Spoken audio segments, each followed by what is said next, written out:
Hello everyone, this is Tej Bahadur Singh, and today, as you know, we will continue the topic which is related to Labor Law Part 2. This subject is given in LB Honors 6th semester. Today, we will discuss or we will continue the topic which is related to the which is basically is Employees Compensation Act. Employees compensation act को हमने last lecture में पढ़ना start किया था। इसका जो सबसे important topic है वो उससे रिलेटेड हमने जो भी क्वेश्चंस थे उनको डिस्कस किया था। उसके अलावा हमने सारे प्रीवियस ईयर क्वेश्चंस को देखा था। मेनली हमने जो भी 2013 से लेकर 2018 और 2019 तक के क्वेश्चंस हमने डिस्कस किए थे कि किस तरह से क्वेश्चंस बनते हैं। You can see it on the screen it again. आप इनको देख सकते हैं स्क्रीन पर फिर से कि जैसे एम्प्लॉयज़ कंपनसेशन एक्ट से रिलेटेड कौन से क्वेश्चंस बन रहे हैं। ठीक है, बेसिकली ऑब्जेक्ट और हम जो टॉपिक डिस्कस कर रहे थे वो था object of the act, what is employees compensation act, what is the object of this act and how the amount of compensation is decided। हम इसको डिस्कस कर रहे थे। ठीक है, इसके अलावा हमने इस टॉपिक को आधा कवर कर लिया था। हमें आज इस टॉपिक को उसके आगे पढ़ना है। अमाउंट ऑफ कंपनसेशन को हम डिस्कस कर रहे थे कि कैसे कैलकुलेट किया जाता है। उसमें अब हमें आगे लास्ट पॉइंट कैसे कैलकुलेट करना है। 4 कंडीशंस थी जिसके बेसिस पर हमें कैलकुलेट करना था, है ना। आप देख सकते हैं इसको। अमाउंट ऑफ कंपनसेशन की वो जो 4 कंडीशंस हैं उसमें हमने देखा था कि जहाँ पर इंजरी से डेथ होती है किसी एम्प्लॉय की, वहाँ पर कैसे अमाउंट ऑफ कंपनसेशन कैलकुलेट करते हैं। उसके अलावा जहाँ पर परमानेंट टोटल डिसेबलमेंट होती है इंजरी के वजह से, वहाँ पर अमाउंट को कैसे कैलकुलेट करते हैं उसका फॉर्मूला हमने देखा था। उसके अलावा हमने ये देखा था कि जहाँ पर परमानेंट पार्शियल डिसेबलमेंट होती है किसी एम्प्लॉय को इंजरी की वजह से, जो कि injury in the course of employment हो रही है, वहाँ पर अमाउंट कैसे कैलकुलेट किया जाएगा। अब इसके अलावा अगर हम देखें तो हम जो डिस्कस कर रहे थे बेसिकली दैट वाज जहाँ पर टेम्परेरी डिसेबलमेंट होती है या पार्शियल जो इंजरी होती है किस पार्शियल डिसेबलमेंट होती है, वहाँ पर कैसे अमाउंट को कैलकुलेट किया जाता है। हमने इसको डिस्कस बेसिकली इस डी पॉइंट को किया था। ठीक है, और हमें फ्रॉम सेक्शन 1A से स्टार्ट करना था। आज हम इस टॉपिक को कंप्लीट कर देंगे। ठीक है, इसमें देखते हैं कि जो यहाँ पर हम बात करते हैं where temporary disablement whether total और partial result from the injury की बात आती है, यानी कि जहाँ पर टेम्पररी डिसेबलमेंट की बात आती है वहाँ पर हाफ मंथली पेमेंट दिया जाता है। लेकिन हाफ मंथली पेमेंट कैसे दिया जाता है, वो दिया जाता है 25% करके, यानी कि महीने में 2 बार 25% के हिसाब से पेमेंट का अमाउंट दिया जाता है कंपेंसेशन अमाउंट की तरह से। ठीक है, और जब हम ये देखते हैं कि वहाँ पर जो भी अमाउंट दिया जाता है वो 25% करके दिया जाता है, जो कि सैलरी जो कि एक मंथ की सैलरी का हाफ हो जाता है। 25 + 25 50% हो जाता है। ठीक है, उतना दिया जाता है। इसके अलावा अगर आप ये देखें, इसका सब क्लॉज 2 देखें तो सब क्लॉज 2 पर पहले आते हैं और इसमें क्या बात कही गई है कि जो ये हाफ मंथली पेमेंट है ये कब दी जाएगी।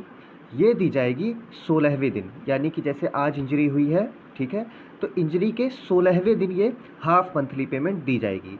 और उसके 16 दिन बाद सेकेंड 25 मतलब पहला 25% कब दिया जाएगा, 16th डे को, और उसके बाद वो जो है उतने ही दिन बाद सेकेंड 25% दिया जाएगा। तो एक महीने के अंदर 50% हो जाता है इस तरह से। ठीक है, अब यहाँ पर ये बात कही गई है कि देखिए ये तो तब दिया जा सकता है ना इस तरह से 16वें दिन और उसके बाद 15वें 16वें दिन में, ये तो तब दिया जा सकता है जब इंजरी सस्टेन होती है 28 दिन से ज़्यादा, है ना।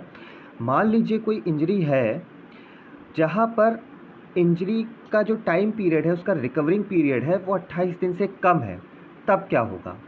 ये बात आप देख सकते हैं 2 का सब क्लॉज 2 में कहा गया है। उसमें क्या कहा गया है कि सबसे पहले वहाँ पर तीसरे दिन 3 दिनों तक वेट करते हैं, क्योंकि जैसा कि हमने पहले देखा कि अगर कोई पर्सन को कोई इंजरी हुई है वो एम्प्लॉय को, और उसकी उस इंजरी वो इंजरी 3 दिन में वो रिकवर अप कर लेता है पूरी तरीके से, तो वहाँ पर उस पर्सन को कंपेंसेशन अमाउंट नहीं दिया जाएगा, वो पर्सन कंपेंसेशन के लिए इंटाइटल नहीं होगा अगर कोई इंजरी 3 दिन में ठीक हो जाती है तो।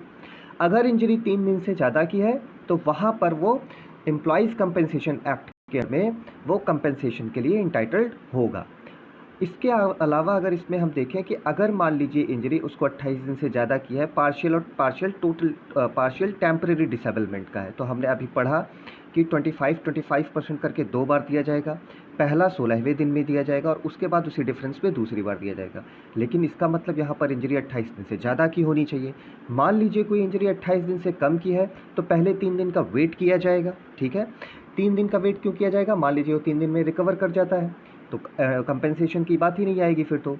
अगर 3 दिन तक वो रिकवर अप नहीं कर पाता, कोई ऐसी इंजरी उसको हुई है, तब फिर उसको वो जो पैसा है वो उसके चौथे दिन दे दिया जाएगा, ठीक है। देखिए क्या लिखा हुआ है, after the expiry of waiting period of 3 days from the date of disablement where such disablement last for a period of less than 28 days thereafter half monthly during the disablement of during a period of 5 years whichever period is shorter. मतलब कि ऐसे person को injury होने के फिर चौथे दिन amount दे दिया जाएगा, ठीक है। 3 दिन तक वेट किया जाएगा, अगर इंजरी 3 दिन से ज़्यादा की है और 28 दिन से कम की है तो उसे चौथे दिन अमाउंट दे दिया जाएगा। यहाँ पर ये बात की जा रही है कि अगर 28 दिन से ज़्यादा का मान लीजिए इंजरी पीरियड है तो उसको फिर या तो जब तक वो रिकवर नहीं हो जाता तब तक उसको ऐसा कंपेंसेशन दिया जाएगा हाफ मंथली पेमेंट, या फिर 5 साल तक के लिए। तो जो मैक्सिमम पीरियड है कंपेंसेशन का वो 5 साल का है अगर पार्शियल टेम्परेरी डिसेबलमेंट हो रहा है तो, ठीक है। और उसके अलावा अगर 28 दिन से ज़्यादा का है तो 16वें दिन दिया जाएगा और 28 दिन से कम का है तो चौथे दिन दिया जाएगा, ठीक है। यहाँ पर एक प्रोवाइज़ो है।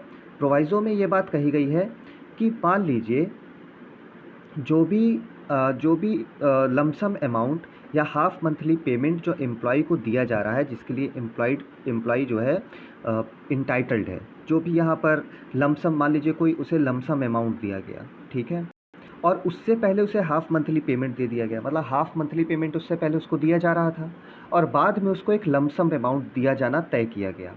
तो वो जो लमसम अमाउंट दिया जाएगा एक एम्प्लॉय को, उस लमसम अमाउंट से वो जो हाफ मंथली पेमेंट उससे पहले दिया गया है उसको डिड्यूस कर लिया जाएगा, यानी कि उसको काट दिया जाएगा। मान लीजिए मैं एम्प्लॉय हूँ, मुझे कोई इंजरी हुई है, partial disablement, temporary partial disablement का इशू है यहाँ पर, तो मुझे पहले कुछ दिन दिया जा रहा है, एक मंथली हाफ मंथली पेमेंट दिया जा रहा है और बाद में मुझे एक लमसम अमाउंट दिया गया। तो जो लमसम अमाउंट टोटल इंजरी के लिए कंपेंसेशन डिसाइड हुआ, उसमें से जो हाफ मंथली पेमेंट मुझे पहले मिला है उस अमाउंट को कट कर देंगे, ठीक है। उसके अलावा यहाँ पर अगर आप एक्सप्लेनेशन देखें तो एक्सप्लेनेशन में ये बात क्लियर की गई है कि कोई भी पेमेंट या अलाउंस, ठीक, जो कि एक एम्प्लॉयर ने एम्प्लॉय को उसके मेडिकल ट्रीटमेंट के लिए दिया गया है। मान लीजिए कोई कंपेंसेशन की बात यहाँ पर नहीं है, मान लीजिए यहाँ पर हो क्या रहा है कि कोई मेडिकल प्रॉब्लम या मेडिकल इशू आया किसी का एम्प्लॉय को, उस मेडिकल मतलब कोई इंजरी हुई किसी एम्प्लॉय को और उस इंजरी की वजह से उसके जो मेडिकल एक्सपेंडिचर को एम्प्लॉयर ने उठाया, तो वो जो मेडिकल एक्सपेंडिचर का जो अमाउंट है, मान लीजिए 10,000 रुपये एम्प्लॉयर ने एक्सपेंड किए उसके ट्रीटमेंट के लिए एम्प्लॉय के, तो उसको कंपेंसेशन अमाउंट में काउंट नहीं किया जाएगा। ये याद रखिएगा, उस अमाउंट को कंपेंसेशन अमाउंट में काउंट नहीं किया जाएगा, ठीक है। तो देखिए क्या लिखा हुआ है, medical treatment shall not be deemed to be a payment or allowance received by him by way of compensation। तो कंपेंसेशन की तरह उसे काउंट नहीं करेंगे हम मेडिकल ट्रीटमेंट के लिए अगर एम्प्लॉयर एम्प्लॉय की इंजरी के लिए कुछ एक्सपेंड कर रहा है तो, ठीक है। और यहाँ पर ये बात कही गई है कि the employ shall be reimbursed the actual medical expenditure incurred by him for the treatment of injuries cause during the course of employment. अगर एम्प्लॉय को कोई एम्प्लॉयमेंट के टाइम पर कोई इंजरी हुई है और वहाँ पर से अपने मेडिकल ट्रीटमेंट का खर्च खुद देना पड़ा है एम्प्लॉय को, तो बाद में एम्प्लॉयर को उस मेडिकल ट्रीटमेंट के लिए उसका जो खर्च हुआ है वो उसे पे करना पड़ेगा एम्प्लॉय को। मतलब कि कंपेंसेशन अमाउंट अलग होगा और जो एम्प्लॉय को जो मेडिकल ट्रीटमेंट जो करवा रहा है अपना, उसके लिए अलग से पे करना पड़ेगा एम्प्लॉयर को। ये बात यहाँ पर की गई है, ठीक है। इसके बाद यहाँ पर अगर आप देखें फोर्थ में, तो फोर्थ में क्या कहा गया है, if the injury of the employee results in his death, मतलब कि इंजरी से अगर किसी एम्प्लॉई की डेथ हो जाती है तब क्या होगा, the employer shall in addition to the compensation, तो एम्प्लॉयर क्या करेगा, shall in addition to the compensation, compensation के अलावा और भी कुछ पे करेगा। इसका मतलब under subsection 1 deposit with the commissioner a sum of not less than 5,000 rupees, 5,000 रुपये कमिश्नर के पास जमा करेगा एम्प्लॉयर, ठीक है। देखिए यहाँ पर बात कही जा रही है, यहाँ पर बेसिकली ये कहा जा रहा है कि जो भी अमाउंट एम्प्लॉयर देगा कंपनसेशन के तौर पर, उस कंपनसेशन के पेमेंट के अमाउंट के अलावा अगर एम्प्लॉय की डेथ हो जाती है, तो जो एम्प्लॉय का इल्डेस्ट सर्वाइविंग डिपेंडेंट होगा, जो भी एम्प्लॉय का जो जिसकी डेथ हो गई है, इल्डेस्ट सर्वाइविंग डिपेंडेंट होगा, वो उसका अंतिम क्रियाक्रम करेगा। उस अंतिम जो भी फ्यूनरल राइट्स होंगे, उस फ्यूनरल राइट्स के लिए उस जो भी इल्डेस्ट सर्वाइविंग डिपेंडेंट को एम्प्लॉयर 5,000 रुपये अलग से देगा। यानी यहाँ पर अगर सिंपल वे पर हम कहें तो ये कहा गया है कि अगर एम्प्लॉय की डेथ हो जाती है तो एम्प्लॉयर को ये एम्प्लॉयर के लिए एक स्टैट्यूटरी ड्यूटी है, एम्प्लॉयर यहाँ पर कंपेल्ड होगा कि कंपनसेशन अमाउंट के अलावा एम्प्लॉयर 5,000 रुपये जो भी सर्वाइविंग डिपेंडेंट है इल्डेस्ट, उसको अंतिम क्रियाक्रम के लिए और देगा, ठीक है। तो यहाँ पर और मान लीजिए एक बात और भी यहाँ पर की गई है कि मान लीजिए ऐसा कोई इल्डेस्ट सर्वाइविंग डिपेंडेंट है ही नहीं, ठीक है, या फिर उसके साथ नहीं रह रहा था एम्प्लॉय के साथ उसके डेथ के समय पर, तब ये 5,000 किसे दिए जाएंगे, किसी भी उस पर्सन को जो उसका अंतिम क्रियाक्रम करेगा।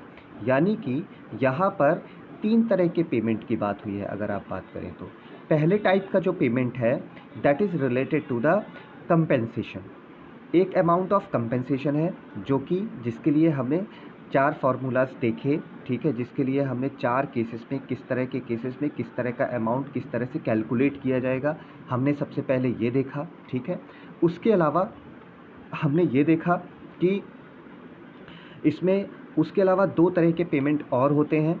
कौन सा, पहला पेमेंट होता है अगर उस कंपेंसेशन अमाउंट के अलावा, ये जो हम पेमेंट की बात कर रहे हैं, पहला पेमेंट होता है जिसमें कि जो ट्रीटमेंट हो रहा है अगर किसी एम्प्लॉय का, मान लीजिए किसी को पार्शियल टेम्परेरी डिसेबलमेंट का इशू है, इंजरी हुई है, तो जो भी एम्प्लॉय का ट्रीटमेंट हो रहा है उस मेडिकल ट्रीटमेंट के लिए एक जो भी एक्सपेंडिचर है वो एम्प्लॉयर को पे करना पड़ेगा। प्लस अगर किसी इंजरी की वजह से एम्प्लॉयमेंट के टाइम पर एम्प्लॉय की डेथ हो जाती है तो वहाँ पर वहाँ पर क्या होगा कि वहाँ पर उसके अंतिम क्रियाक्रम के लिए या तो इल्डेस्ट जो भी सर्वाइविंग डिपेंडेंट है उसको 5,000 रुपये देगा एम्प्लॉयर, या फिर अगर वो नहीं है या उसके साथ नहीं है एम्प्लॉय के कोई भी सर्वाइविंग डिपेंडेंट, तो उस आदमी को एम्प्लॉयर 5,000 रुपये देगा एम्प्लॉय के अंतिम क्रियाक्रम के लिए, जो आदमी उसके फ्यूनरल राइट्स को करेगा, ठीक है। तो 3 तरह के यहाँ पर हम amount of compensation, amount of जो पेबल अमाउंट है उसकी बात करते हैं, जिसमें एक आता है आपका कंपेंसेशन अमाउंट, दूसरा आता है expenditure for the medical treatment, और तीसरा आता है amount for the funeral rights, okay, जो कि अलग अलग लोगों को दिया जाता है। अब यहाँ पर एक चीज़ और भी है जो हमने पीछे अभी छोड़ी है, डेलिबरेटली छोड़ी है, ताकि इस पूरे फार्मूला को अच्छे तरीके से समझा जा सके। यहाँ पर क्या बात कही गई है, देखिए यहाँ पर अगर आप पढ़ेंगे इसमें 1A को हम देख चुके थे, ठीक है। उसके अलावा 1B में हमने एक चीज़ देखनी थी कि सेंट्रल गवर्नमेंट को ये डिस्क्रिशन दिया गया है, उसका विवेकाधिकार के अनुसार सेंट्रल गवर्नमेंट अगर चाहे तो ऑफिशियल गैजेट में नोटिफिकेशन के थ्रू जो भी मंथली वेजेस जो दी जाती हैं, ठीक है, एम्प्लॉय को, ठीक, उन मंथली वेजेस को फिक्स कर सकता है। मतलब समझ में आया? इसका मतलब यहाँ पर यह है कि जो भी मंथली वेजेस दी जाती हैं एम्प्लॉय को, वो उस मंथली वेजेस को अगर सेंट्रल गवर्नमेंट चाहे तो अपने हिसाब से फिक्स भी कर सकती है। मान लीजिए सेंट्रल गवर्नमेंट को लग रहा है कि मंथली वेजेस कम है, जितनी होनी चाहिए उससे कम दी जा रही है, तो वो सेंट्रल गवर्नमेंट अपने तरीके से फिक्स कर सकती है। Okay, now we will come to the cases. Cases हैं, इसके जो इम्पॉर्टेंट केसेस हैं उन्हें एक बार ज़रा ध्यान से देखते हैं। The case first case is Mohammad Goya versus बलन।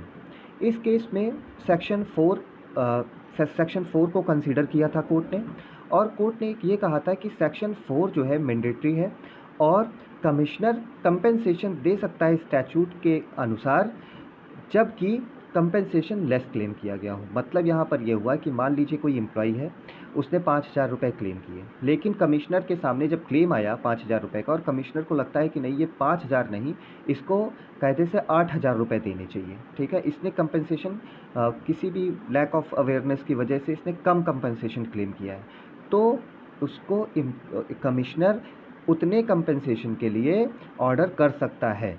ठीक है, यहाँ पर ये नहीं कि जितना क्लेम किया है उतना ही मिलेगा, अगर चाहे कमिश्नर तो उसको ज़्यादा भी कर सकता है, लेकिन बस वो जो उसने अमाउंट ज़्यादा डिसाइड किया है वो इस एक्ट के अकॉर्डिंग होना चाहिए। ठीक है, second case is Lipton India Limited versus Gokul Chandra मंडल।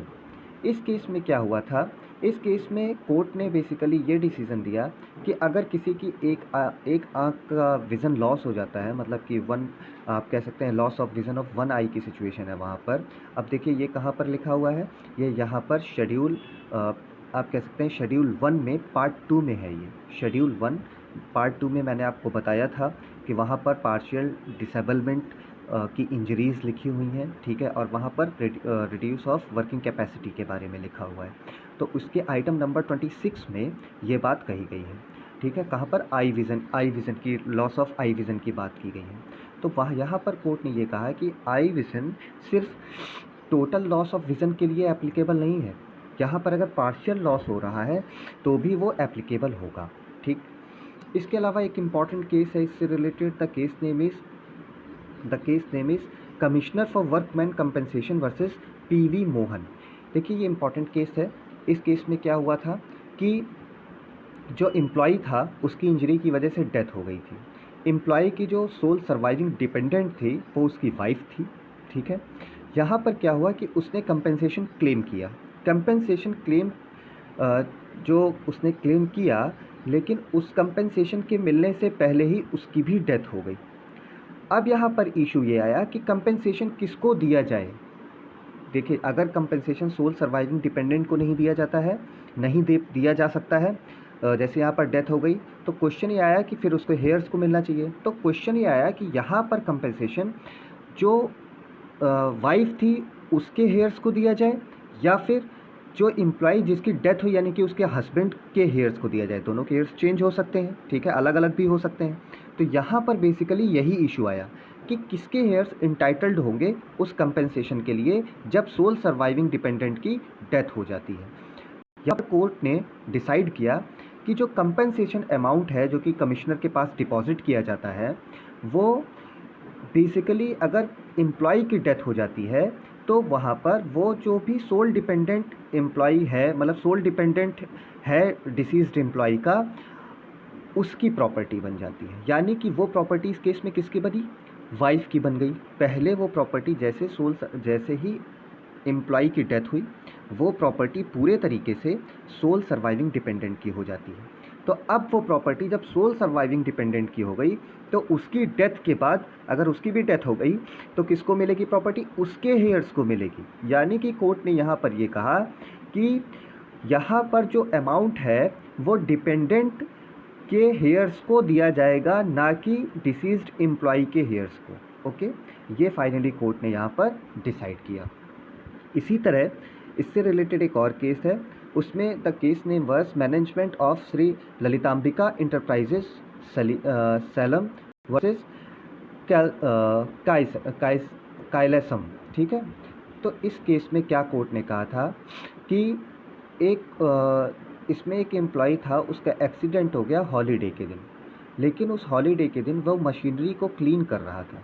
तो कोर्ट ने ये कहा कि वो एम्प्लॉयमेंट वर्क में था, भले ही हॉलीडे था लेकिन वो एम्प्लॉयमेंट वर्क में था और ये in the course of employment के अंडर आएगा और इसलिए वो कंपनसेशन के लिए इंटाइटल्ड होगा। The next case related to this is Management of Tamil Nadu Cement Corporation Limited versus N जयपालन। इस केस में क्या हुआ था कि कोर्ट ने कहा, इसमें बेसिकली जो एक एम्प्लॉय था उसको इंजरी हुई जब वो अपना टूल बॉक्स लेने जा रहा था फैक्ट्री के लिए, ठीक है। जो डिसेबिलिटी सफ़र हुई वर्कर को, यहाँ पर डॉक्टर ने उसको एसेस किया और कहा यहाँ पर 20% इसको परमानेंट डिसेबल्ड हुआ है ये। अब ये जो 20% परमानेंट डिसेबल हुआ, जो डॉक्टर ने असेसमेंट की, ये बेसिकली असेसमेंट चैलेंज हो गई।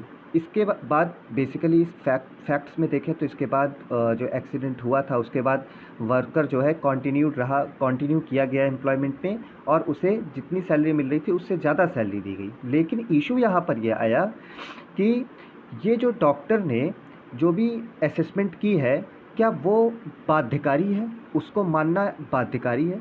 कोर्ट ने यहाँ पर हेल्ड किया कि सेक्शन 4 सब क्लॉज 1 ये कंपनसेशन एक्ट का ये मानता है कि जो डॉक्टर्स का असेसमेंट है उसके हिसाब से चला जाएगा, लेकिन ये नहीं कहता कि वो असेसमेंट फाइनल ही होगा। यानी कि उस असेसमेंट के जो भी अर्निंग कैपेसिटी को लॉस करने की जो असेसमेंट बताएगा डॉक्टर, वो डॉक्टर फिक्स तो कर सकता है, लेकिन वो बस एक प्रॉपर गाइड की तरह करेगा कोर्ट के लिए, ताकि कोर्ट जो डैमेजेस हैं उनको अच्छे से एसेस कर सके। यानी कि जो भी डॉक्टर एसेस करेगा वर्किंग कैपेसिटी को रिड्यूस करने वाला प्रोपोर्शन, उसको डॉक्टर सिर्फ एक टूल की तरह यूज़ करेगा ताकि वो प्रॉपरली ये समझ सके कि जो एम्प्लॉई है उसको कितना डैमेजेस दिया जाना है, ठीक है। तो these were the very important cases related to the employees compensation act. Okay, आप इसके जो भी इम्पोर्टेंट क्वेश्चंस हैं जिनको मैं ऑलरेडी बता चुका हूँ, प्लीज़ इनको अच्छे से पढ़िएगा, इस आंसर राइटिंग की कोशिश कीजिएगा।